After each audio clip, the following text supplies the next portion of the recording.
Dear attendees, so we are giving 1-2 minutes to join and then we will start the event. Thank you.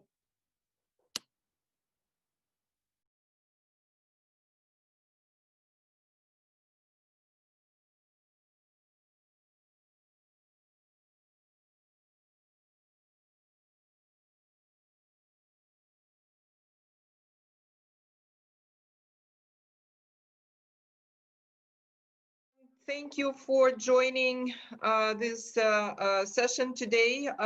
Good morning, Canada. Good evening, Kazakhstan. We have really vast difference in time. And it's about 6 o'clock in the morning in Vancouver and 8 in the evening in Kazakhstan. So again, thank you everyone for taking your time and joining the session. Today we have session number 3 out of 5 working groups within the Canada-Kazakhstan Business Council framework. And today we will be talking about construction and infrastructure. My name is Tatiana Domilovskaya. I'm coordinator of this working group, and I am the regional director of CERBA-Vancouver chapter. So before we kick off the meeting, I would like to do a couple of household remarks. This meeting today includes the introductory session, 3 panels, Q&A, and co-chairs summary remarks. Overall, we have 90 minutes for the whole meeting to complete. Therefore, I ask all the speakers to be precise within their discussed time frames.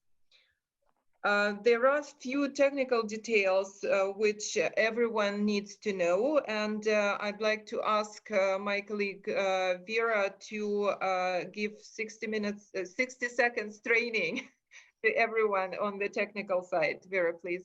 I'll try my best to be even faster. Okay, so dear attendees, today all your video and sound is muted. If you have any questions, please don't hesitate to submit it to the Q&A box that you can see on your screens. We also have the simultaneous interpretation working, so if you need the help with English or Russian language, please, again, don't hesitate using this option and click on the interpretation button. Otherwise, this event will be recorded. All the presentations will be also available after the event. And if you have any other questions, concerns, or proposal, please submit them and reach out to Tatiana Domilovskaya or your local regional director. We will be more than happy to help you and assist. This is all from my end. Thank you, Vera. And now I would like to introduce our distinguished moderator, His Excellency John Sloan. He's a former ambassador of Canada to Russia, Armenia, and Uzbekistan. John is a member of CERBA-Vancouver Board of Directors and a long-term supporter of our organization. In his extraordinary career, Mr. Sloan served at various positions at the Canadian Department of Foreign Affairs and International Trades in Canada and overseas, promoting Canadian values and developing economic and trade relations at the highest intergovernmental level. John retired from diplomatic activity in 2013, and we are extremely lucky to having him involved with CERBA as our advisor and friend. A full version of Mr. Sloan's bio you can find at this meeting website. And now I'm giving you John Sloan, our moderator and the conductor of this event. John. Thank you, Tatiana. I'm honored to be moderator of this working group. Before we get into our welcoming remarks, I would like to introduce our 2 co-chairs who will, at the end of the meeting, provide a summation of our discussion. They are, first of all, Galimzan Matayev, who is the representative for the United States and Canada of Kazakh Invest. He has a background in energy, also served with the Ministry of Defense and the Office of the Prime Minister of Kazakhstan. Our second co-chair is the Honorable Stockwell Day, who amongst his various positions was the Alberta Minister of Finance and also served as leader of the official opposition federally in Canada, the Minister of Public Safety, the Minister of International Trade, where I dealt with him extensively, and the President of the Treasury Board. We will return to our two co-chairs at the end of our discussion for their summation of our discussions today. What I first would like to do, though, is to introduce our two persons who are going to do the introductory remarks. First, Gilles Breton, the chair of CERBA Canada. As people probably know, Gilles and I worked together for 2 years in Moscow, and I remain in awe of his knowledge of both Russia and the former states of the Soviet Union. And I know that CERBA could not be in better hands with Gilles as the chairman of the organization. Gilles? Thank you very much, John. You're too kind. You know, reminded of our time just a few years ago. Thank you. Well, on behalf of the organizing committee of KCBC, it's my pleasure to welcome you to this Construction and Infrastructure Working Group. Just a few words about KCBC. Companies and experts favor the KCBC meeting as the premier presentation platform and most successful economic and commercial event between Canada and Kazakhstan. We have to, the KCBC is chaired on the Canadian side by Mr. Tim Gitzel, the president and CEO of Cameco, and on the Kazakh side by Mr. Galemjan Pirmatov, the director and CEO of Kazatomprom. They are the main sponsors of this year's KCBC. For over 5 years, the Council has provided a powerful international platform to companies and experts to present the legislative changes, business strategies, new technologies, investment projects, case studies, and all discussions with stakeholders in order to develop a further bilateral business dialogue between the two countries. For CERBA itself, just 2 words. CERBA is the secretariat of the KCBC.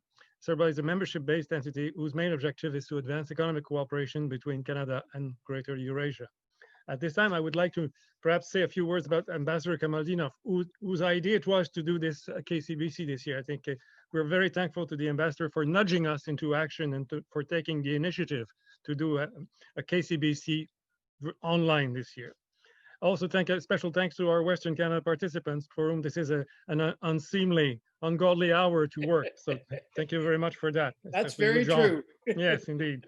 So it's already mentioned that we have 5 working groups. This is number 3. There are 2 more working groups. You can find the details on our CERBA website. And I also invite you to check on our website for the more details on the plenary sessions that will take place on the 25th and 26th of November. We have so far very good attendance at our working groups, including this morning. So working group attendance is demonstrating the strong interest from both sides in building closer economic relations. We expect this tendency, of course, to be confirmed at the plenary sessions. We will have senior officials taking part. So what we have observed in the terms of our working groups is that we have more people than we have time. So I will stop here, but I would like to insist on one point. CERBA will follow up and we'll welcome any suggestions you will care to share with us to advance the agenda of this working group. And we, of course, will be available for additional information and contacts. So thank you very much, John, and back to you. Thank you, Gilles. Our second set of welcoming remarks is from His Excellency, Ambassador Kamaldinov. The ambassador was the ambassador of Kazakhstan to Japan from 2007 to 2016, a nation very close to my heart.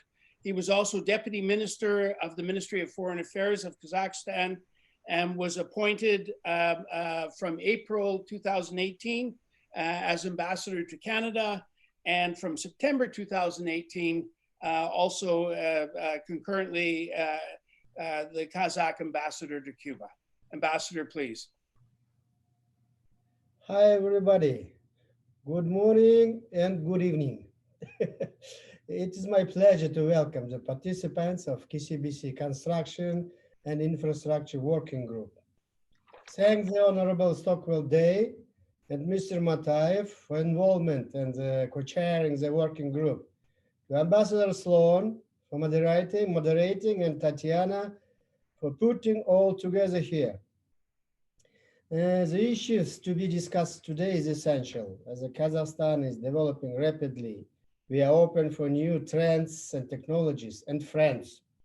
My country is creating new approach of collaboration with the external partners to develop a modern economy and infrastructure.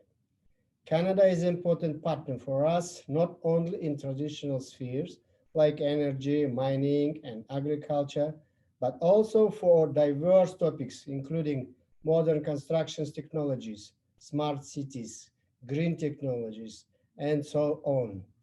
Canada is now ranked among the top of 15, the largest investment partner of Kazakhstan.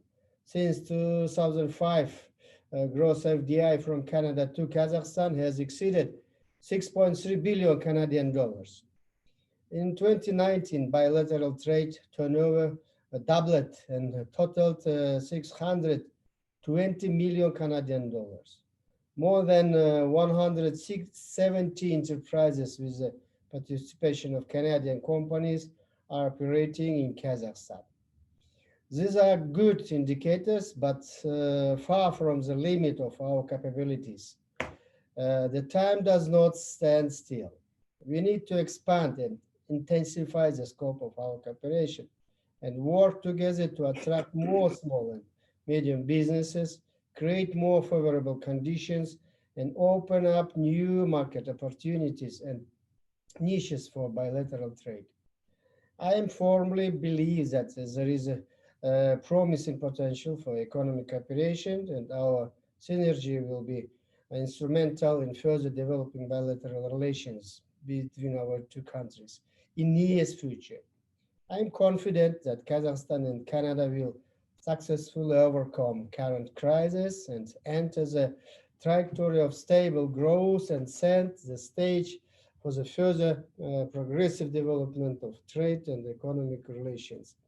In conclusion, I would like to wish all success to the participation and fruitful work in this working group. Thank you very much for your attention. Ambassador, thank you very much for those very wise words. Before we get into our three sessions, I would like to make a very few comments.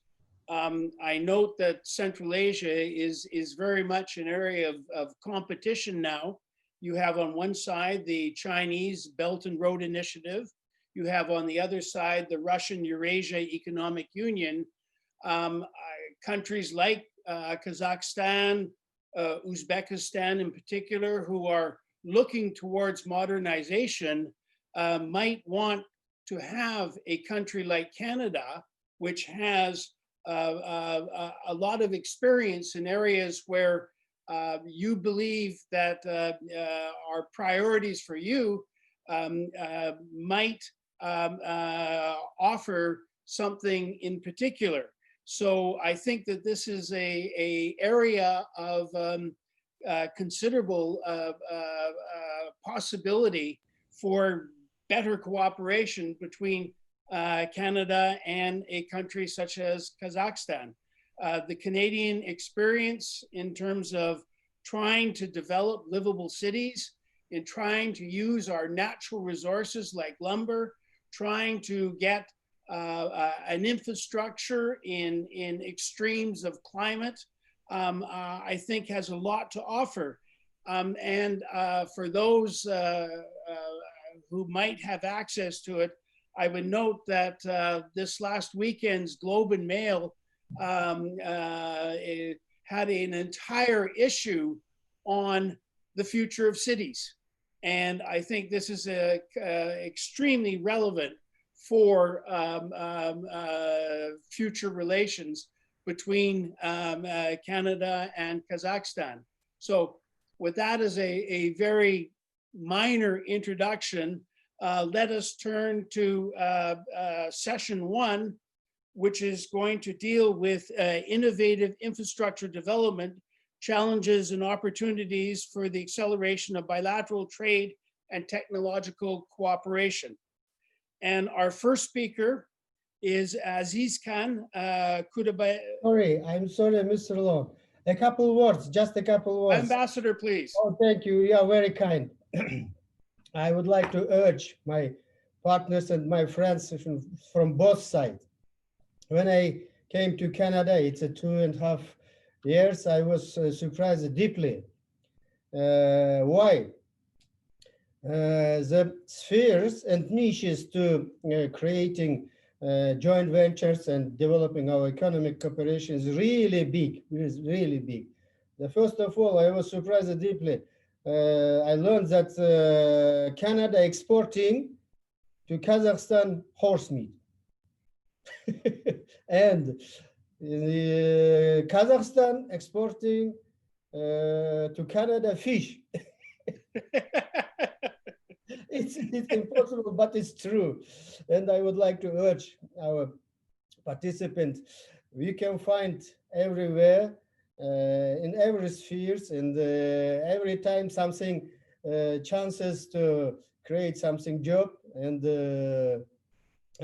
going up and going, go to forward and go ahead successfully, absolutely.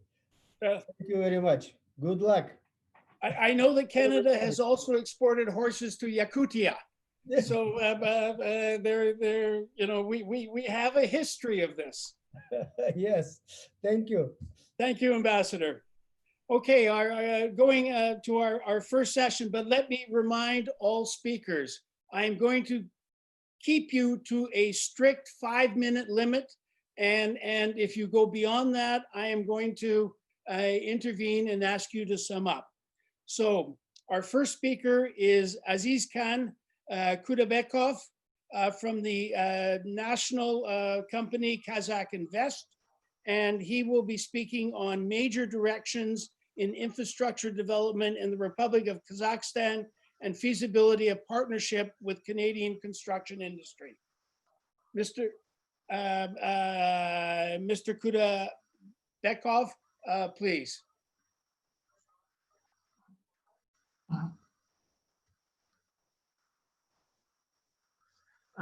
Уважаемые участники, позвольте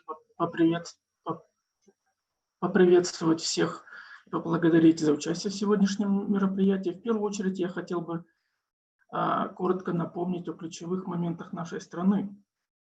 Казахстан представляет собой богатейшую страну Центральной Азии с доходами выше средних. Так, ВВП составляет 180 миллиардов долларов США. ВВП на душу населения по паритету с покупательской способности составляет свыше 27 тысяч долларов. Товарооборот 97 миллиардов долларов США. А прямые иностранные инвестиции с 1992 года уже превысили 350 миллиардов долларов США. Последние экономические реформы приблизили инвестиционный климат к международным стандартам по ряду международных параметров, благодаря чему Казахстан стал основным государством, получателем прямых иностранных инвестиций в Центральной Азии. А в рейтинге Всемирного банка Doing Business Казахстан занял 25 место. Однако поддержка дальнейшего роста и прироста численности населения обусловлено состоянием инфраструктурных систем. И в этом деле для этого Казахстан обладает высоким институциональным потенциалом в области стратегического планирования инфраструктуры, разработав ряд документов по вопросам долгосрочного планирования, в котором определил свои задачи в области экономики и развития. На слайде представлены 4 государственные программы по развитию как производственной, так и социальной инфраструктуры. Государственная программа инфраструктурного развития Нурлы-Жол, затрагивающая транспортно-логистический сектор, особо критично, учитывая стратегическое положение нашей страны. и высокий транзитный потенциал. Это второе. Это государственная программа жилищно-коммунального развития Нурлы-Жер на 2020-2025 годы, на которой более подробно остановятся мои коллеги чуть позже. Госпитальная программа Министерства здравоохранения по строительству больниц и строительство и реконструкция объектов образования в рамках новых подходов подушевого финансирования образования. Так, основная стратегия развития инфраструктуры Казахстана Нурлы-Жол направлена на использование динамики таких региональных инициатив, как «Один пояс, один путь» и Центральноазиатское региональное сотрудничество, с тем, чтобы превратить стратегический экономический центр, расположенный между Китаем и Европой. Как вы знаете, в Казахстане реализована первая пятилетка этой программы, в рамках которой, если вкратце, благодаря масштабным вложениям, реконструировано 3000 километров автодорог республиканского значения, введено в эксплуатацию 1,4 тысячи новых железных дорог, проведена модернизация 6 взлетно-посадочных полос, а также усилена пропускная способность сухого порта на востоке страны, СЭС-Харгос, и морских портов на побережье Каспийского моря.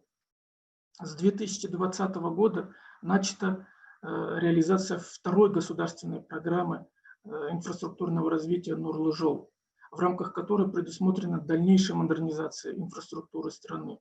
В рамках этой программы планируется реализовать 112 инфраструктурных проектов на общую сумму более 13,1 миллиарда долларов до 2025 года.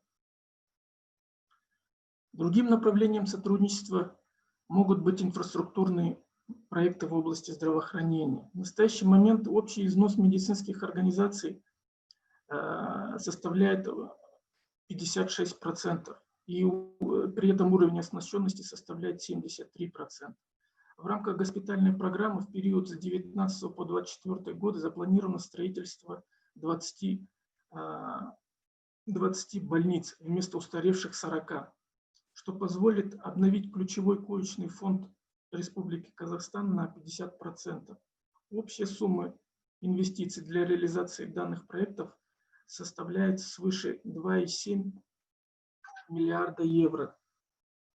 Проекты строительства больниц реализуются с применением механизмов ГЧП. По механизму двухэтапного концессионного тендера в следующем году уже запланирована реализация 2 многопрофильных больниц на 300 коек в городах Алматы и Караганда. Для стимулирования успешных школ, образовательный сектор, для стимулирования успешных школ в 2019 году почти в 500 государственных городских школах внедрено подушевое финансирование. Размещен заказ в 114 частных школах на 37 тысяч учеников.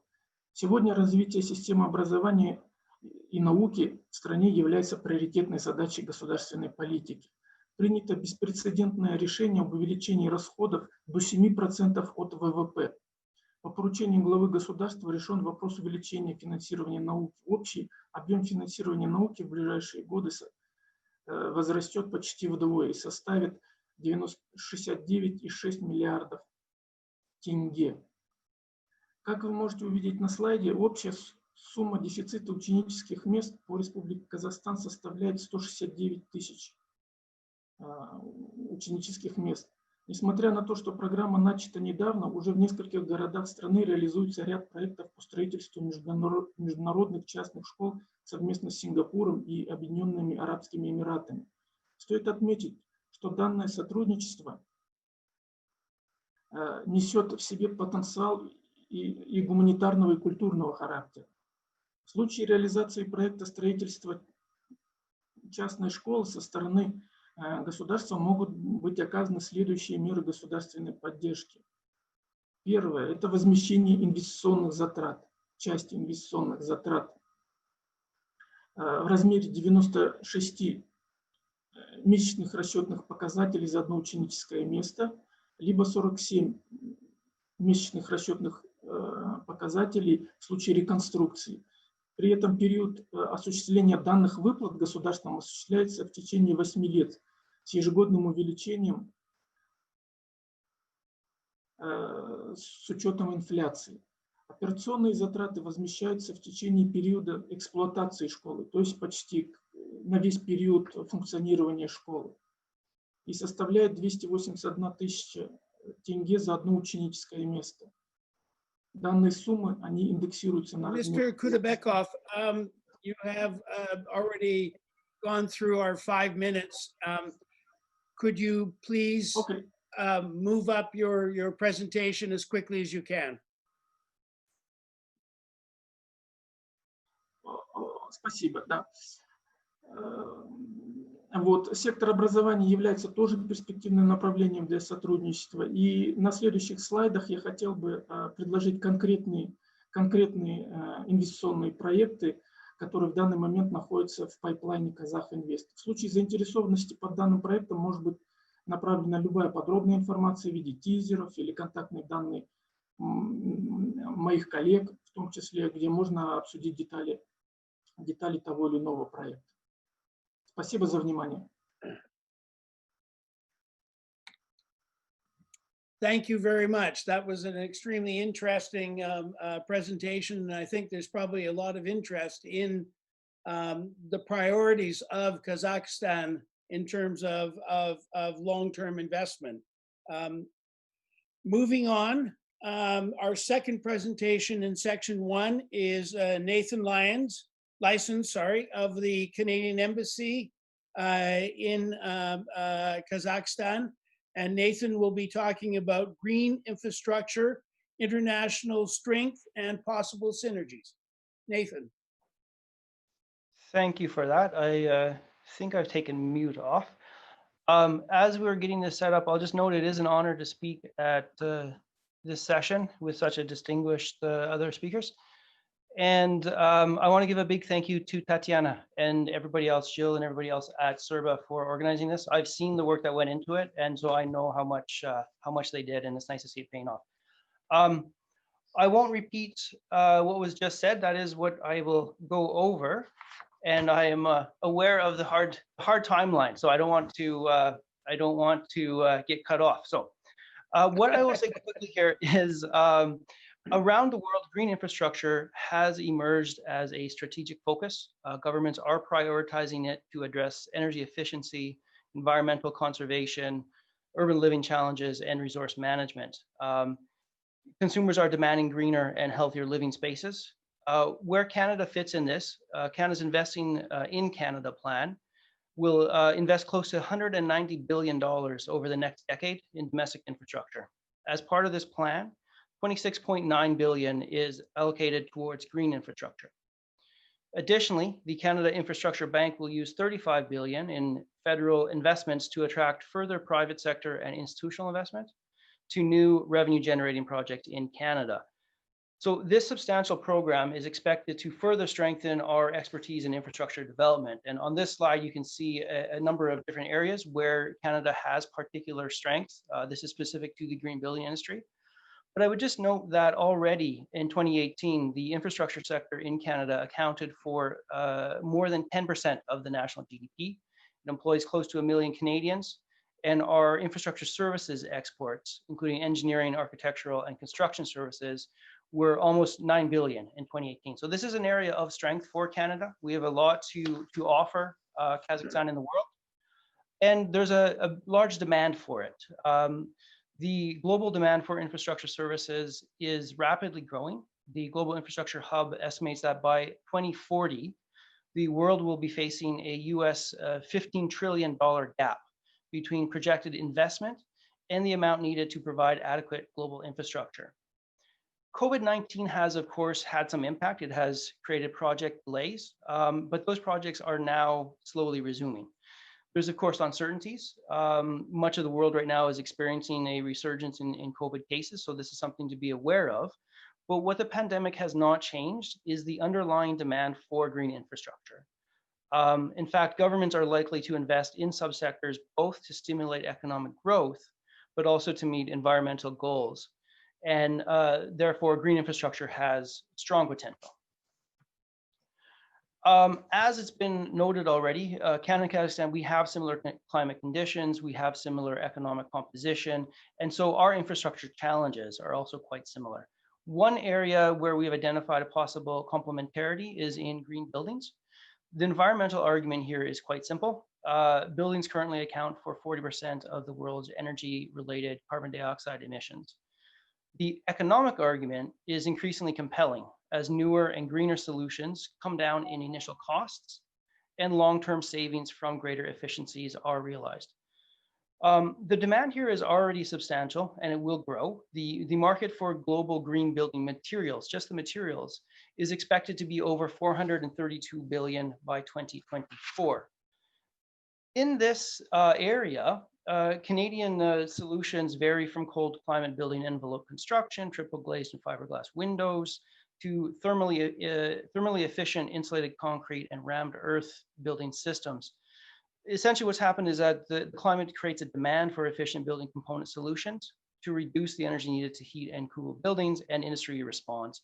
And so one example of this on the screen here is Glass Curtain's high performance fiberglass curtain wall framing. This was used in the Pre-Med Mosaic Center, which is in Edmonton, Alberta. The center is able to achieve near net zero energy performance without sacrificing daylight, meeting all of its performance objectives while handling a demanding environmental climate. For people's reference, the delta between peak winter temperature and peak summer temperature in Edmonton is 75 degrees Celsius. So this is tested in all conditions. Of course, building materials by themselves are not enough to fully achieve potential energy savings. What you need is a full rethinking of engineering and design. Combining both of those can reduce a building's energy consumption by up to 80%. And Canadian engineering firms are experts in doing this. Furthermore, integrating smart system technologies into buildings can further reduce energy consumption up to 50%. And so by integrating new technologies into building components and equipment such as lighting, controls, HVAC units, there's a wide variety of Canadian technologies that can continuously monitor and diagnose and then adjust building operations in real time, directly reducing operating costs, as well as offering increased building security. I'll give you Nathan, just one I'm going to get you to sum up. All right. Just one example of this, and then I'll slide over to the next slides. Is the world's first platinum LED accredited hospital. This was designed by WSP, which is a leading Canadian engineering consulting firm. By combining heat recovery, ventilation, lighting, and use of daylight, they were able to reduce energy use by 40%. What I'll do, rather than go through the other slides, I think this will be shared with all of the participants. You can see some of the other technologies and examples here. And you can see my contact information at the end. Please feel free to reach out to me. I'm happy to connect with you. I'm happy to connect you with experts and companies in Canada as well. And so I'll stop there. Thank you very much. Great. Thank you, Nathan. And as you say, if people have questions, they can be in touch with you directly. I should note that I'm not going through people's bios. I think all the participants in this session have them. So I'm trying to leave as much time as we can to the presenters. And our next presenter, our last presenter in the first session, is Mark Findlay, who is the Business Development Manager of AGI-CDCS, Kazakhstan. And he'll be talking about challenges and opportunities working in Kazakhstan. And I note that Mark has 12 years of experience in Kazakhstan. So he's one that we should listen to.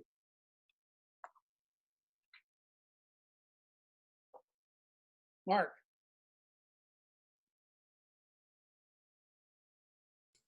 Good morning. Thank you very much for the introduction, and I'll jump right in. As Mr. Sloan said, I've been working in Kazakhstan for about 12 years now. with a few Canadian companies. Most recently with AGI-CDCS Kazakhstan. We're a joint venture between a Canadian group and a Kazakh group. So my objective today is just to give you a brief introduction on the industry, about ourselves, and then more importantly, describe some of the common challenges for new Canadian companies coming into Kazakhstan and a few brief strategies for addressing those.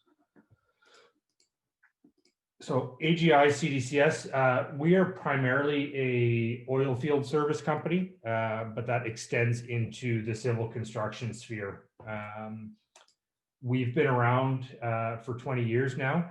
We first came to Kazakhstan in about, I think it was 1998 or 1997. Right now, we've got about 1,000 employees. 97% of them are Kazakh citizens. We're essentially a 50-50 joint venture, so it's equal on both sides of the spectrum. And like I mentioned earlier, we provide rig moving, rig support, and civil construction works for one of the largest oil and gas operators in Kazakhstan. So what I really wanted to talk about is for Canadian companies looking to get into Kazakhstan, some basic things on what to expect and how to deal with them. So Kazakhstan and the operators that we've dealt with and the government surprisingly have a very, very large emphasis on safety, as does Canada. But we've found in our experience that it's extremely important and something that some Canadian guys may not be entirely accustomed to. You're also going to face with some very different standards and rules on how jobs are done. Things will probably take a little bit longer.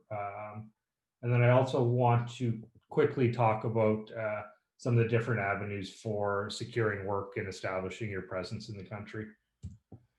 So, as I mentioned briefly before, a safety culture is a huge part of being successful in Kazakhstan. When you're working in a for us, when we've working in a multicultural setting, we found it's quite challenging to get that culture instilled for both sides. You're not trying to convince just one group of people. You may be working with 4 and 5, if not more. So some suggestions, again, from our experience is before you hit the ground running, make sure your key policies are up to date and fit for purpose. Just because you have something in place in Canada does not necessarily mean that it's going to work here in Kazakhstan. So work on your leadership and engagement before you show up as well. So that means making sure that you're from the CEO down are bought into what you're doing and how that's going to get rolled out to people doing the work. And most importantly, make sure you're engaging some local professionals as well. They'll be able to give you some experience and help guide you along the way.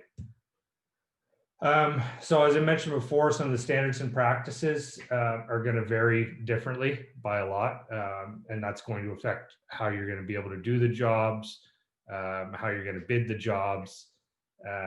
And so make sure you've done your homework before you show up. And to do that, really make sure you've got lots of research done, get your job specific requirements very well laid out. And ensure you're coordinating with the right people. A lot of times you'll find there's varying opinions. So you've really got to make sure that you are crystal clear on who you're speaking with and that the rules that you're going to follow are the right ones. So as I mentioned before, things can take a little bit longer. It's a very challenging environment.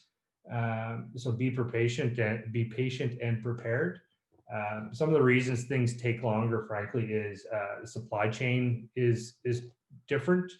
The permitting requirements are different, and your quality assurance and quality control documentation requirements are going to be very different. So what I could suggest is work locally as much as possible on your supply chain.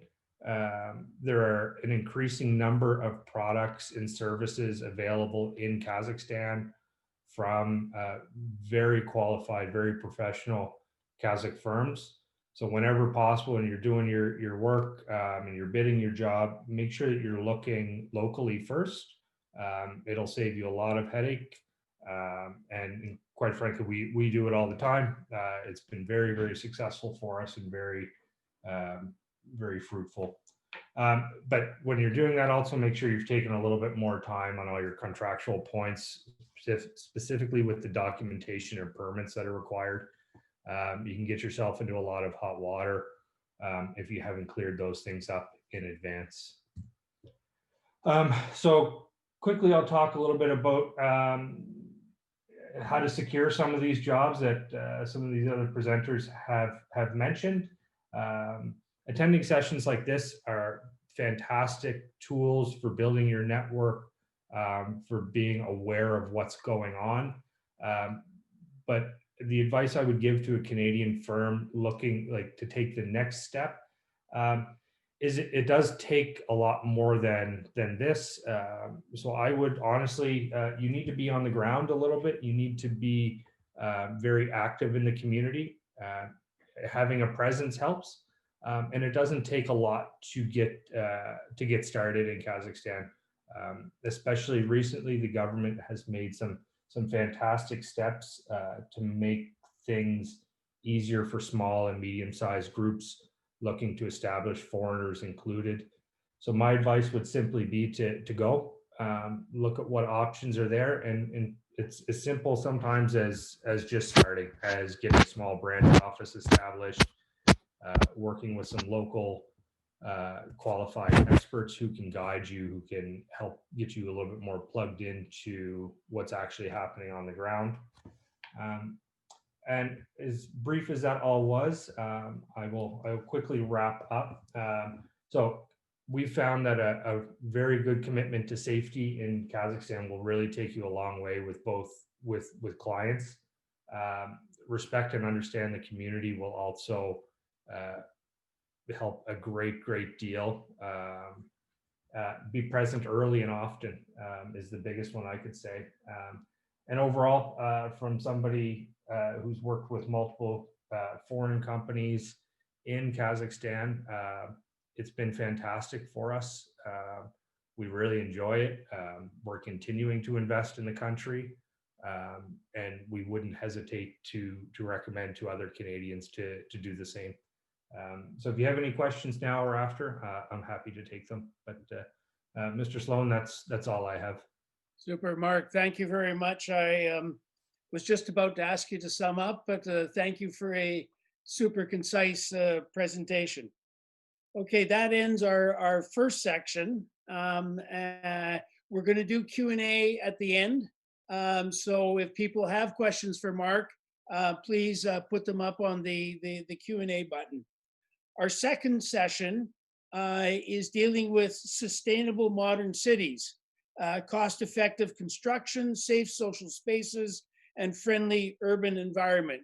This is a huge issue in Canada, and I have no doubt that it's a huge issue in Kazakhstan. And our first presenter is Michael Gilles, who is Principal Adjunct Professor at the Simon Fraser University Center for Sustainable Development, Resource and Environmental Management. And Michael is going to be talking about sustainable modern cities, cost-effective construction, safe social spaces, and friendly urban environment, lessons from Vancouver, Canada. I know Michael has spent time in Kazakhstan. He also has 30 slides, and I'm going to be very interested to see how he fits it all in 5 minutes. Michael. Good morning, everybody. It's a pleasure to be with you all.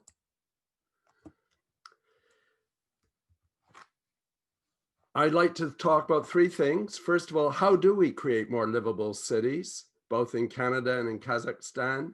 I'd like to talk about how In Canada, we're now getting private developers to build affordable housing. And I would also like to briefly talk about new approaches to using wood in construction, oftentimes instead of concrete. And as was mentioned, I have had the opportunity to visit Kazakhstan. I was involved with the Astana plan process, and I'm very, very impressed with the magnificent Astana, now Nur-Sultan, and also the livable Almaty. Vancouver looks wonderful from the air, but we're trying to become the greenest city in the world because down at the street level, our city is not quite as beautiful as it often appears from the air. We suffer from traffic congestion, air pollution, and it's something we have to deal with. Similarly, Almaty is a beautiful city from the air, but it too does suffer. When you get down to the street level, you too have traffic problems, congestion, and we need to think about how do we address this so that our homes and our cities can become healthier and more livable. Nur-Sultan is probably one of the most impressive cities I've ever visited in my life. I could show you hundreds of wonderful photos like this, but it too experiences traffic problems and other issues, including a need to make spaces more livable, more comfortable to be in. So how do we do this? Well, there's a number of ideas that we've been employing in Canada. We try to create neighborhoods with a mix of housing types and both affordable and more expensive housing together. We're looking at transportation ideas. We try to create what we call mixed uses. We try to make sure that people don't have to travel so far to get to work. As Nathan mentioned, we're looking at making more efficient buildings. We also try to make sure we have enough green space and parks, and as also noted, smarter infrastructure and materials. So many of the new developments in Vancouver like this, although they all look beautiful and luxurious, there's many affordable homes mixed in with this. And we get the private developers to build this housing by saying, if you want to build condos, we also want you to build more affordable homes, but we'll let you build more. And we call this inclusionary zoning. It's a worldwide idea. We used to always be like many other world cities where people tended to drive everywhere, but not anymore. The Vancouver Council wants us to walk, cycle, use public transit, and indeed reduce reliance on the private car. And so we are becoming much more of a walking city and even a cycling city, even in the winter. And yes, we do have snow. I know that in Astana, you have car share, but not in Nur-Sultan. But car share is becoming increasingly popular. It means you don't have to own a car. And with that, you're able to reduce your parking requirements. And this is just outside of my club. One of the things we're trying to do is mix uses. We're trying to make sure that jobs are close to where people live so you don't have to travel. And as Nathan mentioned, LEED is a way we measure how well a building performs from an energy perspective. We have a requirement in Vancouver that for every 1,000 residents, there must be a hectare of park space. And as the buildings rise up, so does the amount of green space. And we're starting to look at innovative ways to create smart infrastructure. In this case, a whole new community. Much of the heat comes from the sewage pipes. Yes, the sewage pipes. Now, one of the other things we're starting to experiment with is greater application of wood construction. This is an 18-story building built entirely out of wood, other than the elevator shafts. And the reason for this is because we have a lot of wood, as you do in Kazakhstan. And by making the wood stronger, by putting smaller pieces together, we create what we call cross-laminated timber. And this is becoming an extremely successful way to build. And we're starting to see both beautiful buildings, but also buildings that can be completed faster because they're being prefabricated in factories and then brought to the site. And it's something that is relatively new. We're having to create new building codes to allow this, but I know we'll be happy to share our experiences with you. And as you can see, Wood frame construction is no longer a little house in Canada. We're making some magnificent buildings using this cross-laminated timber. So just to sum up, to create more sustainable cities and affordable housing, we need to bring together the experience and expertise of governments, but also the nonprofit sectors and the private sectors. We truly can learn from one another. The other thing is, in our country and also in Kazakhstan, I know that values are changing and they will change. There was a time when every Canadian, as soon as they turned 16, wanted to buy their own car. Today, many younger Canadians don't even want to own a car. Many don't even have driver's licenses. Architects and developers, we have an important role to play working with government. And I know that in the future, Canada and all of the people who are participating in this very well organized session want to share their experiences with you. So I hope this has given you just a taste of what Canada can offer to Kazakhstan, and we look forward to an ongoing collaboration. Thank you very much. Thank you, Michael. I'm very impressed that you almost made it in 5 minutes. That was a very interesting presentation. Our second speaker in section 2 is Nurzhan Dosayev, the head of construction committee of the Ministry of Industry and Infrastructure. And he will be talking about MODEX, modular construction technologies. Nurzhan? Good morning and good evening, dear colleagues. I will introduce about our in Kazakhstan industrial building. Okay, 1 second.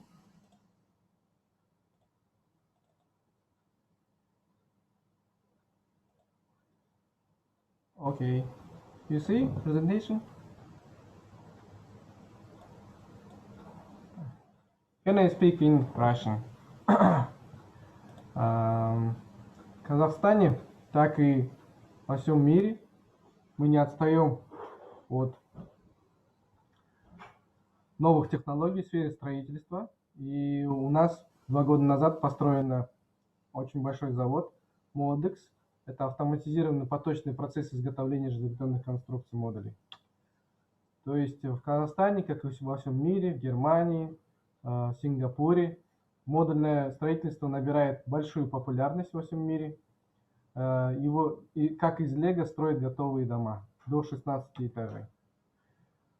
В 2019 году завод построен был в Астане и в Алмате. Это в 2019 году это прединвестиционный период финансирования, потом само строительство в этом году завода и в следующем году выход на проектную мощность.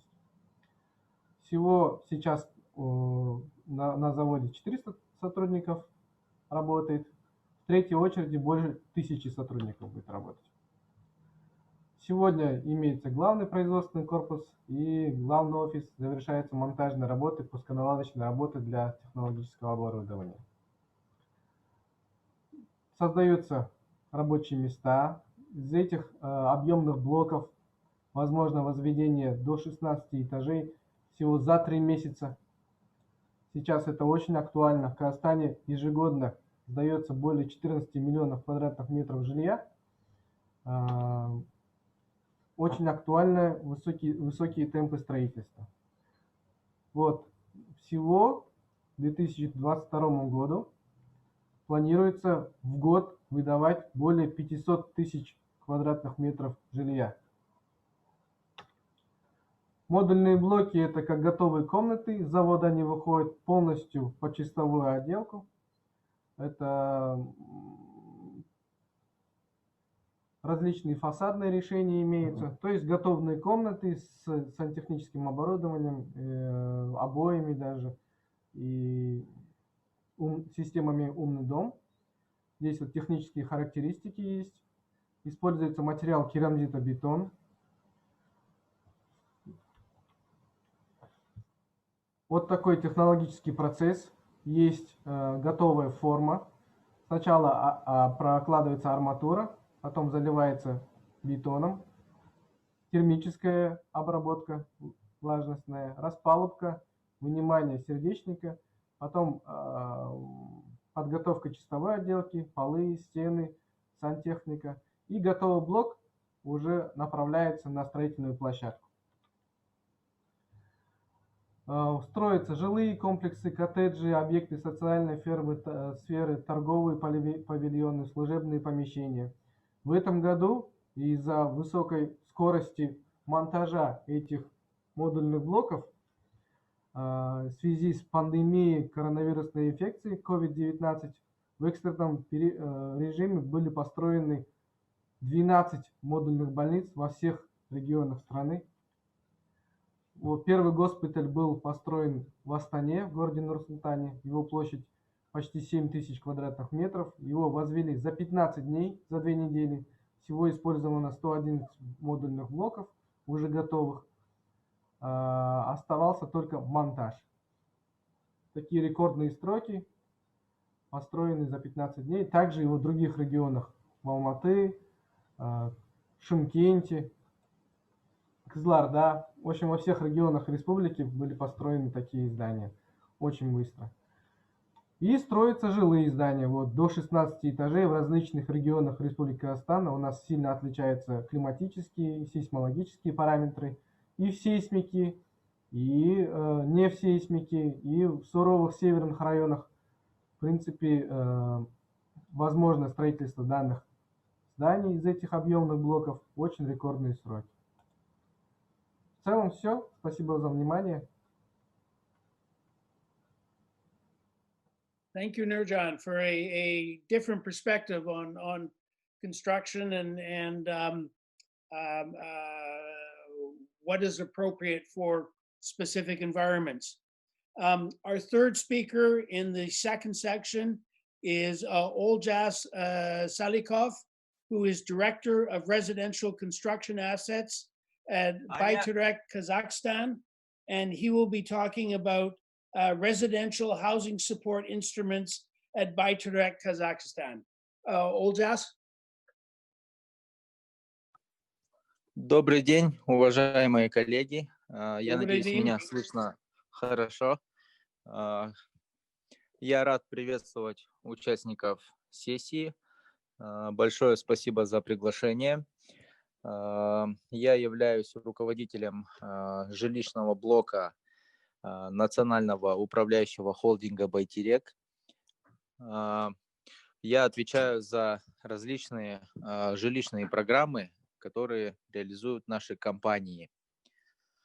С канадской жилищной программой мы хорошо знакомы. Мы изучали мировой опыт, в том числе модульное домостроение. Действительно, у нас очень большие перспективы сотрудничества между странами. В целом, разрешите мне рассказать про инструменты, которые мы можем предоставить в рамках нашего сотрудничества. По строительству жилья у нас, как у основного оператора государственной программы, являются 3 инструмента. Первое – это финансирование строительства жилья через муниципальные органы. Данный механизм очень простой. Мы даем нашим муниципальным органам фондирование льготное. За счет этих средств муниципальные органы строят доступное жилье и предоставляют людям, нуждающимся в жилье. Второй наш основной инструмент – это гарантирование долевого жилищного строительства. По нашему национальному законодательству застройщики могут привлекать деньги населения и за счет данных средств самостоятельно строить жилье на рынке. Но чтобы получить такое разрешение, частные застройщики должны получить от нашего холдинга гарантию. И третий основной наш инструмент – это субсидирование кредитов частных строительных компаний. Механизм тоже достаточно простой. Застройщики получают коммерческие кредиты в банке, а мы, то есть наш холдинг, субсидирует 50% по ставке данного кредита. В целом наши ежегодные объемы через холдинг Байтерек составляют порядка 25 тысяч квартир в год. Это если брать общую сумму по всем нашим 3 инструментам. Также у нас есть дочерняя компания, жилищный сберегательный банк, который выдает населению льготные ипотечные кредиты. Для каждой категории у нас имеются разные условия. К примеру, для многодетных семей мы выдаем ипотеку под 2% годовых. Для государственных служащих, для работников бюджетной сферы мы выдаем ипотеку под 5%. Кроме того, у нас есть отдельные программы для военнослужащих. И таким образом через наш банк мы стимулируем спрос на построенное жилье. Как ранее уже отметил мой коллега из министерства, в Казахстане развивается рынок домостроительных комбинатов, модульного домостроения. У нас всего в стране насчитывается порядка 18 домостроительных комбинатов в каждом регионе страны. И данные комбинаты участвуют в доступном жилье. Также мы как холдинг заинтересованы в привлечении иностранных инвестиций в строительство доступного жилья. Мы ведем переговоры сейчас с Азиатским банком. В прошлом году мы начали переговоры с Европейским банком. Поэтому для нас очень интересно строить вместе с нашими иностранными партнерами энергоэффективное доступное жилье. Если наших партнеров заинтересуют какие-то более детальные условия по программам, по направлениям, по цифрам, я всегда на связи и готов предоставить более подробную информацию. Более того, если будет заинтересованность встречи с конкретными предприятиями или нашими дочерними компаниями, мы также можем продолжить наше сотрудничество и организовать необходимые встречи. Сейчас я попытался коротко описать наши основные инструменты и наши будущие области сотрудничества. Если имеются какие-то вопросы, я готов на них ответить. Или можно будет даже позже обсудить эти вопросы более детально. Спасибо за внимание. Thank you, Oljas, for that perspective on residential construction. I would be remiss if I did not thank our translator, who is doing a superb job and certainly made for me this presentation very relevant. So now we move on to our section 3, fostering investment in construction and infrastructure. And here we begin with Alida Tuibekova, who I note as 19 years of legal practice, largely in investment areas. And she will be talking about facilitation and protection from the perspective of Invest Kazakhstan. Alida. Yes, thank you. And first thing, I would like just to give my big thanks to Tatiana Domilovskaya for letting us sharing our experience and for letting us just to introduce our activities and functions. And this is the second time we're dealing with CERBA, and I have to know that it's very fruitful because it's a just good step, and it's a good area just to lay down new contacts and new partnership. And first of all, let me briefly describe the facilitation protection provided by Kazakh Invest. And my presentation doesn't directly relate to construction infrastructure, but still it's very vital for foreign investment. And next slide, please, Tatiana. Tatiana, next slide. Please see the first slide. And Kazakh Invest is as may you know, Kazakh Invest is a national company. And what does it mean? It's a governmental company. And the chairman of the board is Prime Minister Mr. Mamin. And that is why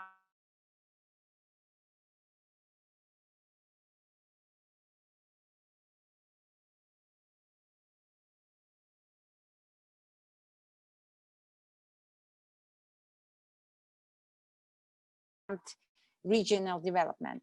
And by way of introduction, my name is Alida Tuibekova.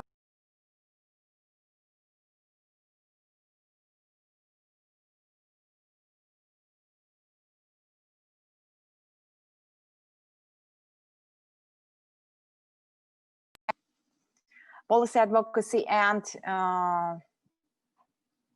sorry, my connection is not stable.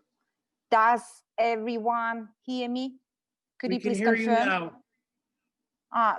Sorry for my connection, but it does depend on me directly. So the service support department is engaged in 3 core functions. It's facilitation and aftercare, one-stop shop investment ombudsman. And facilitation aftercare. It's I can use just analogy of a private firm, like special services of customers. So we have to cherish every investor and just to give him at the first step free legal consulting, free legal help, and all support in filing special application for a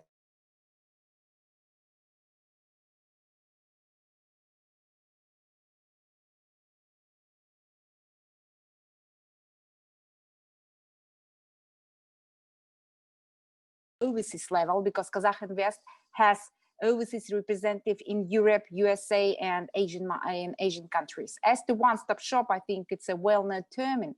Kazakh Invest is providing access to full range of public services in order just to minimize of investors' interaction with state agencies and state officials, because not all of them speak English and not all of them can provide a full support. That is why Kazakh Invest is existing at this level.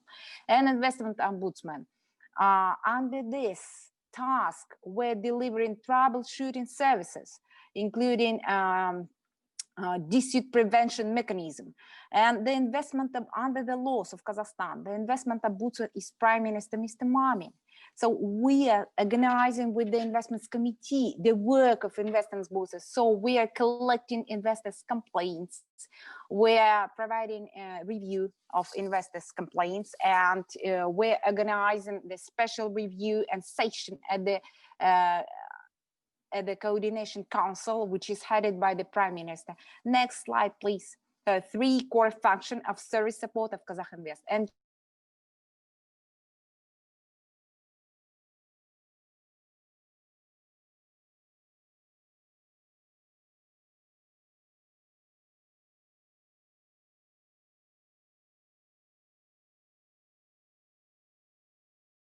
is approaching to us, he's asking for the help at the central or regional levels. So if it's at central level, we're providing the full support in Nur-Sultan, capital of Kazakhstan. If then even any investor is interested in any region of Kazakhstan, we're helping together with our regional representatives. So in order to carry out, to develop the investment project, the investor can get the full support at the regional or central level, and he will be accompanied by one of our project manager. Next slide, please. Tatiana. And how we handle the investors' claims. Of course, the first thing, the claim or complaint should be addressed to Kazakh Invest, and thereafter, usually it takes nearly 10 days, up to 30 days, just to review the complaint and claim, and to work and interact with the relevant state agency in order to understand how the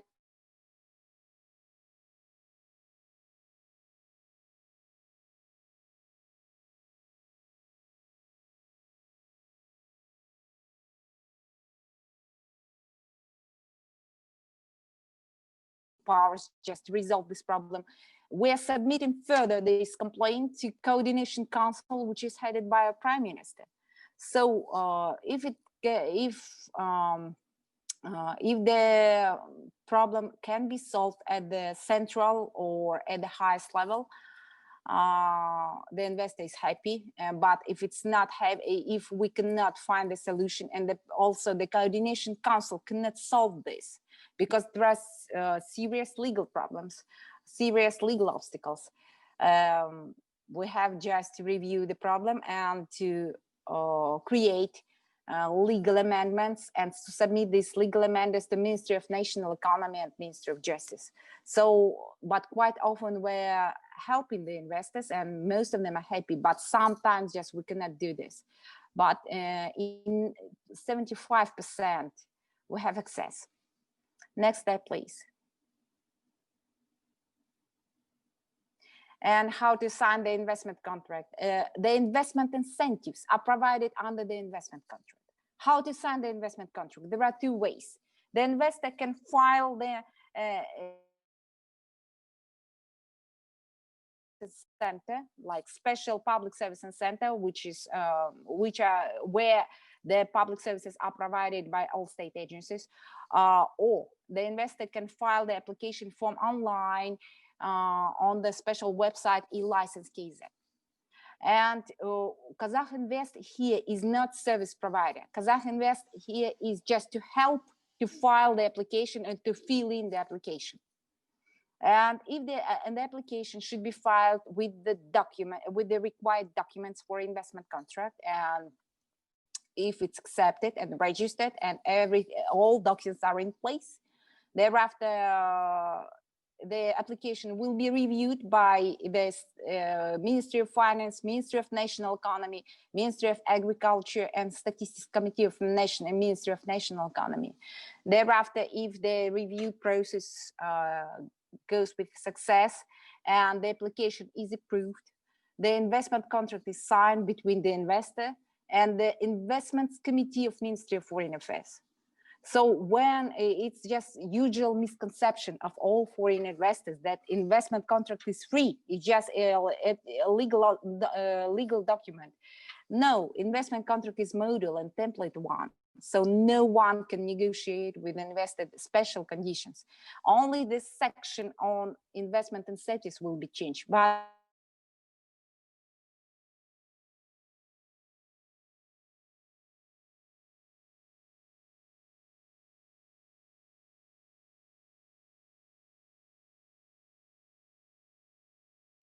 the investment contract is a modal document. Next step, please. Alida, we have an unstable connection, but could you sum up, please? Okay, just a few moments. First thing, so should I repeat the previous slide or not?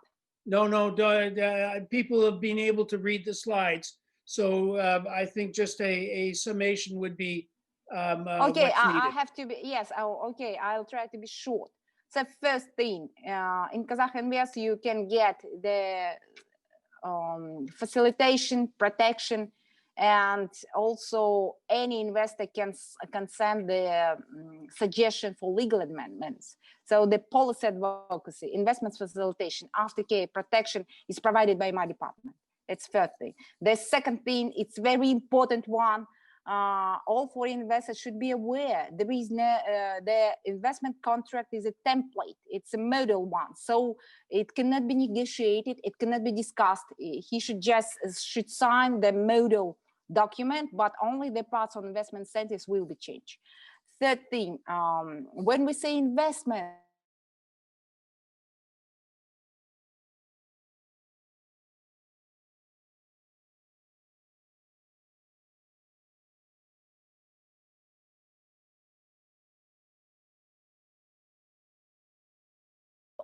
when we say investments, we mean support to invest into the fixed assets. And this slide, please.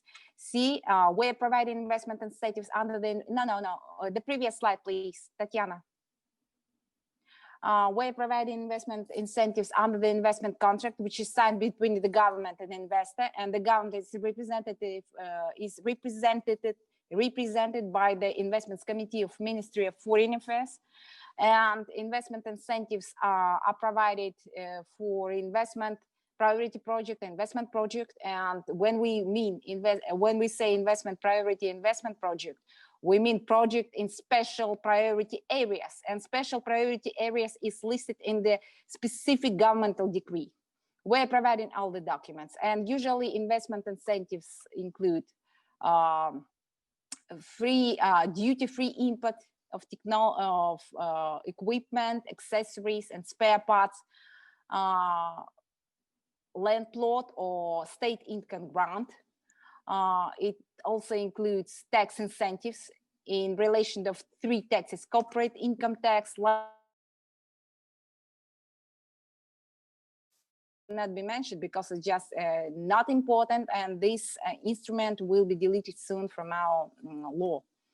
And of course, like other countries in the world, we're providing investment incentives to the project in specific priority areas, which is listed in the specific governmental decree. And the eligibility criteria, just I'll try to be short. First thing, a company should be a legal entity first, registered legal entity, Kazakhstan. Second, this legal entity should carry on project in priority business area. And third one, if this company applies for tax holidays, for tax incentives, the company should prove the investment's volume, and it should be not less the threshold which is provided in our laws.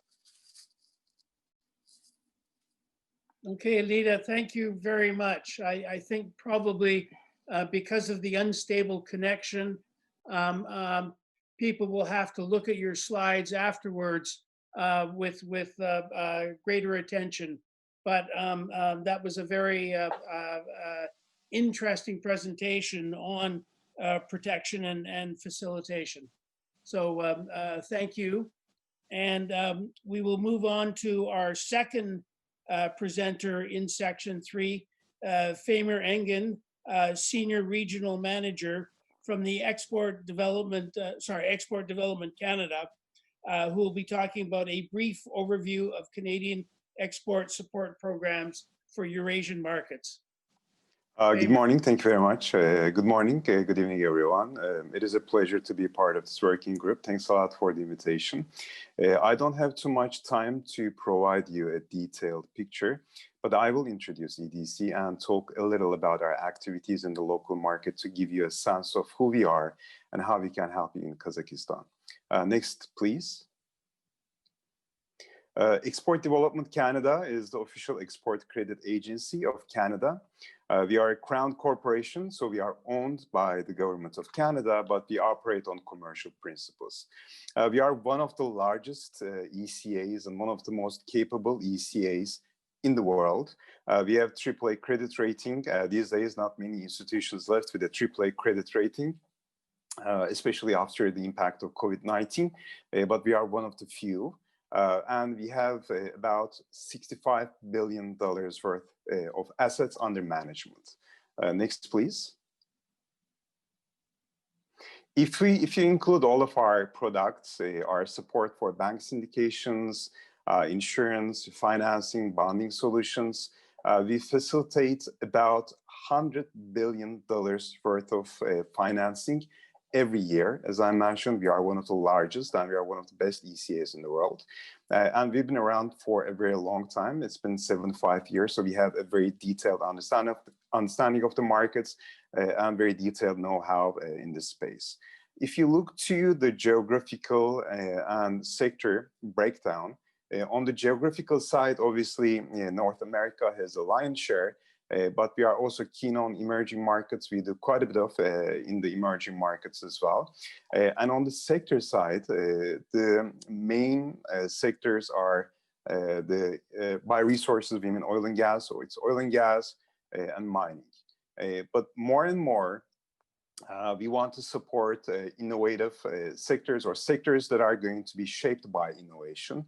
There are the obvious ones like digital transformation, augmented reality, artificial intelligence, advanced manufacturing, and so on. But infrastructure, I believe, is one of those as well. As we've discussed, smart cities is a good example for it. So we are keen on the infrastructure sector also and want to do more and support more Canadians in this space. Next, please. So there's quite a bit of numbers on the slide, and I don't have the time to get into the details, but I'll pick one, and it is the basically structure of our client base. Sometimes there's a notion or perception that you have to be a large cap company to take advantage of EDC's products and services, but it is not the case. 86% of our clients last year were SMEs, and we want to support more and more SMEs going forward. The reason why we exist as an organization is to help Canadian companies. Just maybe for a second, I would like to address the Canadian companies in the audience today. So if you haven't worked with EDC before, please reach out. Our goal is to help you go out and succeed in international markets. We are here for you. So feel free to reach out to us, please. Next slide. So these are the four building blocks or pillars of our value proposition. I'm going to slightly focus on the Kazakhstan market as I go through this. On the financing part, we are primarily think of the financing support you can get in Canada. So we can provide you working capital, we can provide you growth capital if you wanted to expand your activities, for your export operations. On the insuring side, this is primarily the main product that we use in the Kazakhstan market, and then I'll be talking about the Kazakhstan market in a minute anyway. But this is important. We've been talking about the potential in the Kazakhstan market. It is a very important market. We recognize it. We recognize the potential. We recognize that it's going to be even more important going forward. But if you look to the number of Canadian companies in the market and the number of Canadian companies that can be in the market, there's obviously a gap. And providing a level of insurance, primarily I'm talking about non-payment risk insurance. It helps Canadian companies to minimize a level of risk, which hopefully will help them get into the Kazakhstan market a bit easier. It'll hopefully facilitate a trade specifically around infrastructure as well, hopefully going forward. Beyond these core products, we also see ourselves as a value source for information and connections as well. As I mentioned, we are one of the largest ECAs in the world. We've been in these markets for a very long time. We finance many key projects in many markets, so we have the knowledge and we also have the connections. We've been working with the financial institutions, with some of the largest investors in these markets, and we work very close with TCS. We have an excellent team in Kazakhstan, and we work as a team to provide you the additional the information and connections as well. Next, please. We cover Kazakhstan out of Turkey. So we established a regional representation in Turkey in 2010. We cover the Eastern Mediterranean and Central Asian markets out of Istanbul. Primarily our businesses in Turkey, basically accounts about 75% of our business in the region. But again, we definitely understand that Kazakhstan has a tremendous potential going forward. Next, please. One more time, next, please. So if we specifically look to the Kazakh market, again, we mainly use account receivable insurance to facilitate trade between Canada and Kazakhstan. And extractive and oil and gas, by resources, I mean oil and gas, for the most part, are the main drivers. But we feel like there's potential in the infrastructure space. As I mentioned, we are very active in Turkey. Some of the Turkish EPCs, large construction companies, are also active in Kazakhstan, and they are basically open to taking the construction risk. So that could be another gateway to the market. If you don't want to take the construction risk, you can work with some of the large EPCs, and P stands for procurement. So it's their job to procure, and hopefully we can basically help you get into the procurement or supply chain of some of these large companies. But account receivable insurance is our main driver in the market, and again we want to hopefully support more and more infrastructure going forward in Kazakhstan. Thank you. Thank you, Famer. I was just about to ask you to sum up, so you're right on time. Our final speaker, both for section 3 and for the panelists, is Dinara Ibraheva, who is Executive Director of the joint stock company, Kazakhstan Private-Public Partnership. And she will be talking about the Private-Public Partnership Center as a venue for implementation of international investment projects. Dinara.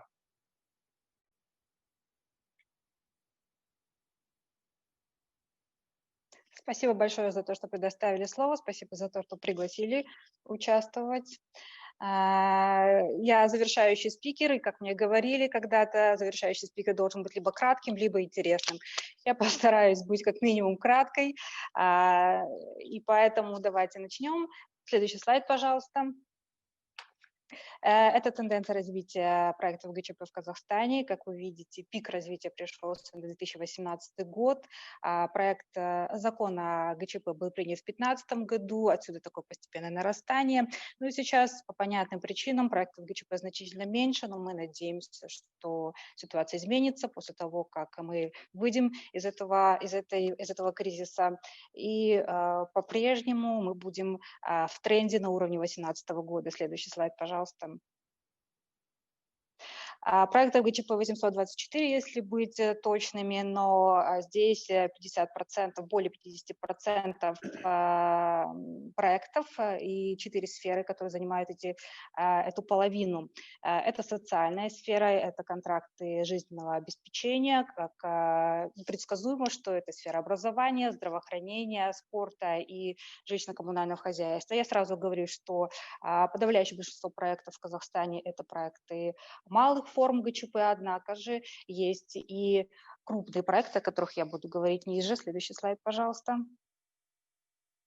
Но прежде чем перейти непосредственно к проектам, я бы хотела акцентировать внимание на меры поддержки, которые существуют в Казахстане. Не буду их перечислять. В ГЧП они более-менее во всех странах более-менее одинаковые. Я лишь хочу обратить внимание на то, чего в этом, наверное, слайде нет. Буквально 2 года назад мы приняли постановление, согласно которому, приказ, вернее, Национального банка, согласно которому контракт ГЧП является твердым залогом, то есть банки финансируют проекты ГЧП. В случае, если заключен контракт ГЧП, это для них твердое основание для того, чтобы заключить сделку. Следующий слайд. Я оговорюсь, что Центр развития ГЧП – это некий центр компетенции на уровне республики. В наших полномочиях, в нашем функционале обучение, экспертиза, консультирование и исследования. Поэтому, так или иначе, те проекты, которые здесь прозвучат, они проходили через Центр ГЧП, мы выражали по ним какую-то свою позицию, давали свое мнение. Первые 5 проектов, которые пойдут на слайде, это реализованные проекты, как вы видите, по году реализации. Они самые крупные, они инфраструктурные. Меня просили озвучить инфраструктурные проекты в Казахстане. На подробности, к сожалению, нет времени, хотя очень бы хотелось. Ну вот, в частности, проект Бакат – это самый крупный проект из ГЧП. ГЧП, он стоит 522 миллиарда тенге. Это проект жизненного цикла, жизнеобеспечивающий проект строительства огромной дороги, Большой Алматинской. Здесь крупные инвестиции, но и крупные государственные гарантии, государственные вложения. Государство компенсирует инвестиционную фазу инвестора, эксплуатационную фазу инвестора, безусловно, возмещает управление, но и KPI, то есть показатели качества здесь тоже довольно продуманные, поэтому мы надеемся, что этот проект в его стадии реализации, проект очень долго структурировался и, к сожалению, долго идет к реализации, но мы надеемся, что на стадии реализации он действительно будет эффективным. Следующий слайд. Следующий слайд. Еще следующий слайд. Это самый первый проект. Не буду о нем... Верните, пожалуйста. Проект по энергоснабжению. Это самый первый проект. Он был структурирован со всеми возможными мерами поддержки и источников возмещения затрат. Здесь есть и выпуск инфраструктурных облигаций, банковские заемы и БРР. Естественно, настолько диверсифицированный проект не мог не показать некие риски, и так и случилось. Недостаточная загруженность проекта, рост цен по облигациям сказался, но тем не менее у проекта есть антикризисный план регулирования, и сейчас он на достаточно хорошей реализационной фазе. Следующий проект. Это проект Dinara, can I get you to sum up, please? Окей.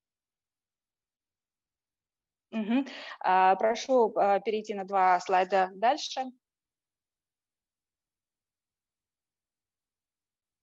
Я бы хотела немножечко рассказать про школы, о которых также не мог рассказать мой коллега из Kazakh Invest, но тем не менее это хороший социальный кейс, который структурируется на принципах ГЧП, но тем не менее можно использовать и нужно использовать возможности в виде возмещения каких-либо затрат на какой-либо фазе, можно использовать предоставление государством земли, подведение инфраструктуры. Проект структурирован с достаточной долей подробностей, Центр ГЧП в принципе им очень подробно занимается, поэтому если интерес к тиражированию такого проекта есть, мы всегда готовы помочь. Следующий слайд. Здравоохранение, проекты, как сказал мой коллега, около 20 планируются. Эти проекты в двухэтапном формировании, то есть технически сложные. Здесь частный партнер отвечает за строительство и управление техническое со стороны государства, гарантия потребления в виде спроса и также все компенсационные выплаты, которые только предусмотрены по проектам ГЧП. В целом очень интересные проекты социальные. И последний слайд. Здесь я бы хотела особенно отметить, потому что только-только вчера или на днях был принят закон о ТБО, которого мы очень долго ждали, порядка 5 лет. Сейчас в Казахстане дал зеленый свет мусоросжиганию, и это хорошо, проект ложится на принципы и признаки ГЧП. Более того, проект может генерировать денежные средства, и сейчас очень активно занимается структурированием этого проекта. Я прошу прощения, что я превысила лимит, о ГЧП можно говорить долго, по крайней мере, мне, и благодарю вас за терпение. Спасибо. Dinara, thank you very much. That was very interesting, and I think a lot of potential there for cooperation. Okay, we have exceeded our time, which was supposed to be 90 minutes, but I will go on a little bit longer. We're now in our question and answer session, which will be followed by the conclusions provided by our 2 working group co-chairs. So what I'm going to do, or what I'm going to propose, is to reduce the question and answer session to 10 minutes rather than the original 20 minutes. And I know that one of our co-chairs, Stockwell Day, has some questions that he wishes to pose. So Let me turn it over to Stockwell for Q&A, and then I'll come back to Gulmizan Matayev and Stockwell for their conclusions. Stockwell, please. Great. Well, thank you, John. I'll make some more general remarks at the concluding portion here, but some questions emerging here, and please forgive me for any mispronunciation of names. I can do John Sloan quite easily in terms of pronunciation, but some of the others may get away from me. But I'd like to ask Kudabekov, you covered a lot of territory there, which was very exciting to hear. Everything from financing and construction of schools to looked like some pretty significant things going on in port development. So just using a Canadian example, for instance, if there were anything involved with port infrastructure and ongoing investment, let's say in Vancouver, it would be Port of Vancouver that people would go directly to rather than a provincial or national agency. Is that the situation in Kazakhstan? If there was interest in port development, would Canadian potential partners go directly to the port, or would they go to a national overriding body?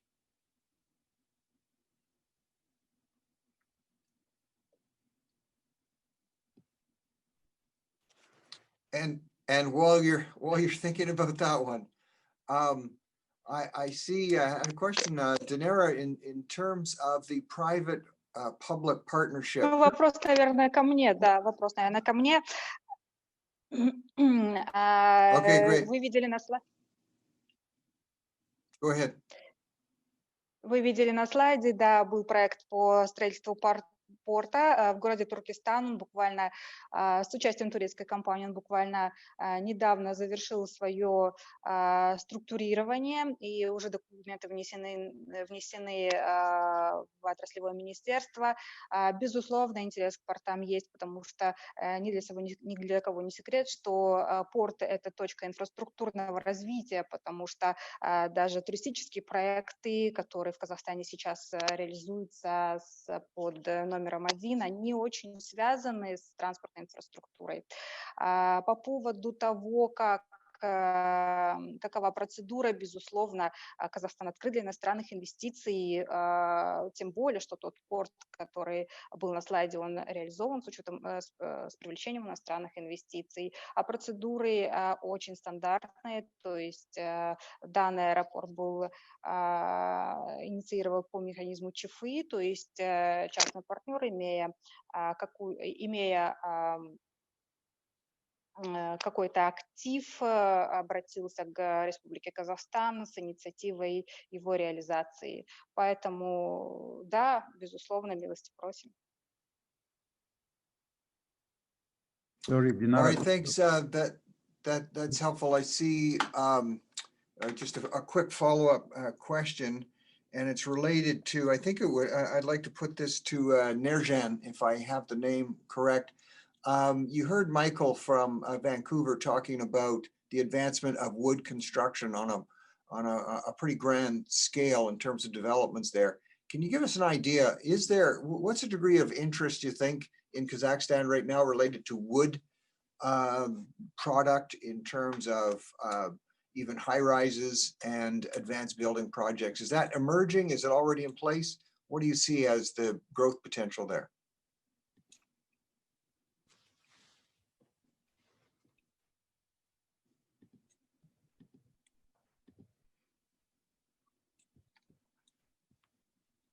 Nurzhan Dosayev, I think that question was directed to you. Are you still on the line? Or if anybody on the Kazakhstan side wants to jump in on that in terms of any observations you might have in terms of potential related to wood construction and technology. Well, this certainly seems to be an area of great potential cooperation. So I think we'd be very interested to hear what the Kazakh side has to say about it. Yeah, maybe, sorry, maybe some technical issues Nurzhan has. Maybe Dina or Azizkhan could answer for that. or Galimjan, if Kazakh Invest can respond to that. Okay. Let me start. Thank you, Mr. Day, for this question. Definitely, we already started discuss this issue with Tatiana when we prepared this session, and definitely there are interest to that, and I think that Nurzhan will answer more detailedly. In generally, there are a lot of possibilities for that because we all know that there are it's a world trend about using this kind of technologies, ecological and so on. It means that it definitely will require change some standards. Probably our standards, and I think Nurzhan could explain this more detailedly. Our standards, it did previously, and for that I think it will require some changes in our national professional standards, and I think that definitely it's area of great interest. We definitely, Kazakhstan is highly interested in using and studying experience of Canada, experience of British Columbia in this very promising area. Great, thank you very much. I think we probably have time for maybe two more questions. Stockwell, I know you had a third question. To Mark Findlay, regarding, it looks like there's Canadian involvement related to oil and gas, especially rig movement. As Canadian companies, especially in a time, let's be honest, of depressed prices, Canadian companies are looking around for other areas to be operating. I know there's some involvement there in Kazakhstan right now. What do you see as the potential? Should Canadian companies in the ONG area, and especially in terms of rig and transport movement, should they be actively pursuing fields afar like this, Kazakhstan, or are you kind of in a holding pattern there? Well, how do you see it? Personally, we're doing okay in terms of growth prospects for other Canadian companies.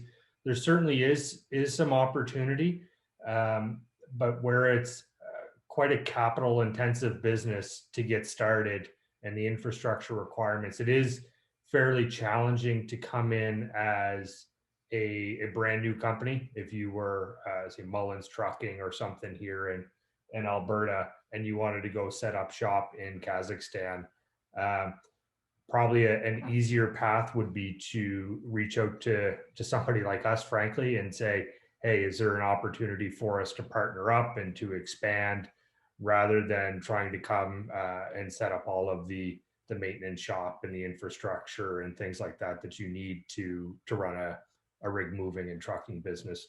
So to answer your question briefly, yes, there is quite a bit of opportunity and some other major projects coming up. I'd be happy to talk to you about offline.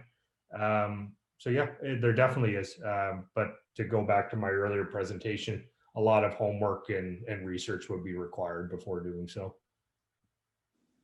All right, thanks. Thank you, Mark. I'm going to use Chairman's prerogative to ask the final question. It was posted on the Q&A notice, and it concerns opportunities for people in the construction industry in Kazakhstan to get a stage or an experience with a Canadian company. And I'll pose the question to all the Canadian participants here. Do those sort of opportunities exist for somebody to come over from Kazakhstan, get experience with a Canadian construction company, and go back to Kazakhstan? Perhaps Michael Geller or one of the other Canadians might be able to respond to that.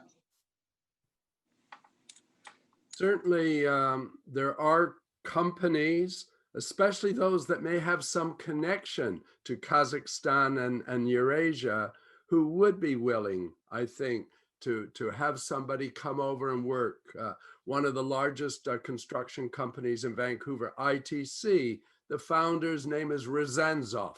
And as a result of that name, he has always had an interest in what goes on in Russia and Kazakhstan and that part of the world. I think it's definitely something that can be explored because there's no better way. Those of us who had children who once participated in youth exchanges know there's no better way to get to understand the culture of a country and the working arrangements than to have that kind of exchange. Super, thank you, Michael. And I would suggest perhaps that Tatiana and CERBA might be the conduit for any Kazakh interest in developing an exchange with a Canadian company. So with can I just comment one little thing for everyone who might be interested to explore this opportunity on the Kazakhstan side. We are planning an interesting project sometimes in February.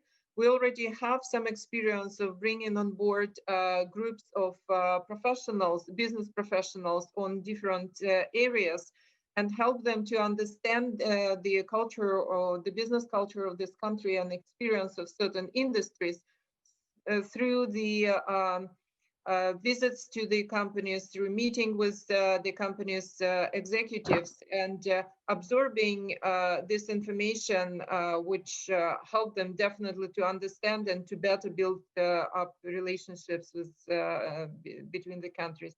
So the similar projects will be done in February on the margins of Buildex Vancouver.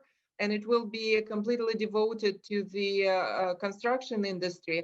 Unfortunately, COVID has made some changes in the way we are working, but nevertheless, we are going to do it in virtual format. And I invite everyone to keep in touch with us to be able to participate in this project. Thank you. Okay, thank you, Tatiana, and very helpful. Sorry, we have now reached the end. Nathan, do you want to? Sorry, I just was going to add one thing to what the others have said about that construction question. I was just going to note simply that Canada has a number of very strong practical-minded institutions that would be happy to facilitate those sorts of exchanges as well. And if you are interested in that, feel free to reach out to me. Part of my role here is connecting those sorts of education opportunities. And so feel free to contact me. I know we're up against the clock, so I won't say more than that. But it is something that we certainly are interested in facilitating. Thank you. Okay, super. Thank you, Nathan. Okay, we have reached the end of our session. But before we leave, we're going to ask our two co-chairs for their conclusions and final remarks. And I'll start with Galmjan Matayev, the representative of Kazakh Invest for the United States and Canada. Thank you, Mr. Sloan. First of all, I would like to express my sincere gratitude to all participants from Canadian and Kazakhstan sides, especially from British Columbia, which was a very early morning today. CERBA, we know it's a key instrument today for Canadian and Kazakhstan cooperation in the sphere of economical cooperation, of investments, and so on, as our ambassador said. It's honor for me to be a co-chair of this working group. And definitely this sphere has some specifics comparing to the mining sector or agriculture or other. And today, thanks to all participants, we got a great amount of information from Kazakhstan and from Canadian sides. And there are very few essential questions for our bilateral cooperation. And we see that there are some possibilities, including green infrastructure, green buildings, and also concerning affordable housing and concerning experience and possibilities of Canada in these areas concerning to construction and infrastructure. And we together, we hope that we already started discuss it with Tatiana, with our colleagues from Canadian sides. We together with our partners, friends from work group, with co-chairs, we will discuss it, and with Kazakhstan colleagues, with association should do some analyze it, and will define hopefully some ways to define like some roadmap for our next steps. And I think we have some questions which we can, because of time shortage, we will exchange through the email, through associations, through both from Kazakhstan and Canadian sides. Thank you. Thank you, Galmjan. That was a very positive summation.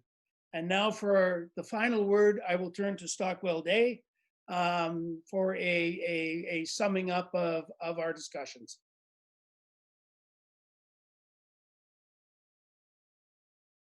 Stockwell, you're on mute. Just when we think we've got it mastered. Okay. Thank you, John, and to everybody who's worked so hard to put all this together, not just on the technical side, but people who've done the presentations. It's actually been amazing. For me, it's been a bit of a flashback in a very positive way. It's sort of like, in some ways, having worked with some of you on this whole conference. It's like getting the old team back together, and it's good to see good to see people still moving in some pretty interesting ways. You know, as I've listened to all the presentations and congratulate each one for doing that, you can see two words sort of emerge in my view here, and collaborative obviously has to be one of them, but also the ability to be nimble. And you know, here we've got these developments that are cascading all around us. And on the one hand, and we heard from Michael a reference to Globe and Mail talking about, that's our one of our national newspapers, talking about the effect in cities now. I mean, even from the start of the planning of this conference to today, already we see trend lines changing because of this international pandemic, where people are actively, and in some cases fervently, looking out of cities to other areas. And so you get some commentary back on that saying, well, you know, we don't want to see that kind of development, because then if people are moving out of cities, there's going to be more need for roads and more need for the type of construction we're maybe trying to get away from. But then on the other hand, you go just 2 weeks or 3 weeks later down the road and you see everybody, so many businesses moving to remote conferencings like this. CEOs internationally that I'm talking to are saying that the majority of their employees, in fact, are not wanting to go back into a building type of concept. They like the remote aspect. So the ability to be nimble and also collaborative. And this is what struck me, has always struck me with the Canada-Kazakh relationship. It has been both of those. I think the best thing we could probably do and come away with all these good presentations, you know, I think of Famer at Invest at EDC, at Export Development Canada, and Alida at the Invest Kazakhstan. I like the sound of one stop, one shop. Anytime a government or non-government organization is talking about one shop, one stop, and the fact that it's headed by your prime minister in terms of showing a leadership from the top, these are encouraging things. I would really recommend to people from the private sector who are involved in listening in on this conference. These are real agencies. These are on the ground people who know what it is to move, to get action, and to get things done. And I can't recommend that enough from my past experience. That includes at least on the Canadian side, the offices of the Trade Commissioner. So I close it out, John. I think I've kept under my time, watching your eagle eye. Just as a metaphor, you know, I started the conference here. We started in Vancouver. We were in the dark, and the curtains were pulled behind me. But I can tell you already, with the input that we've heard and the enthusiasm on the Kazakh side, the light is shining in. We see great opportunity, and I would encourage people to follow up, because the mood is here to get things done. The heart is here to see things happen and this great cooperation between our two countries to continue. So thank you so much. Thank you, Stockwell, and I couldn't agree more. We're in a whole new world. I note that we had 54 people on the Zoom today. This is how we're going to get business done, and the issue of sustainable cities is going to be with us, not just short term, but very long term. And I think there is a lot of ground for cooperation. I'm done. Tatiana, do you have anything you want to say to finish this off? Yeah, of course. Before we adjourn this meeting, I would like to basically send my gratitude to everyone who participated in this session and everyone who were on the background, because to put this meeting together, we have done quite a lot of work. And there were people who contributed into the way how we build up this program, and all the people we reached out to bring on board and talk about this. It's first of all the BC provincial government, the BC Business Navigator, Global Affairs Canada, Export Development Canada, and of course our colleagues in Kazakhstan. Thank you very much, Kalimjan, Mataev. Your contribution was really substantial. I was not even dreaming of having this group of experts participated in our meeting today. So thank you, everyone, and of course my dear colleagues from CERBA, Gilles, and all regional directors who helped me to have this meeting happen. Thank you very much.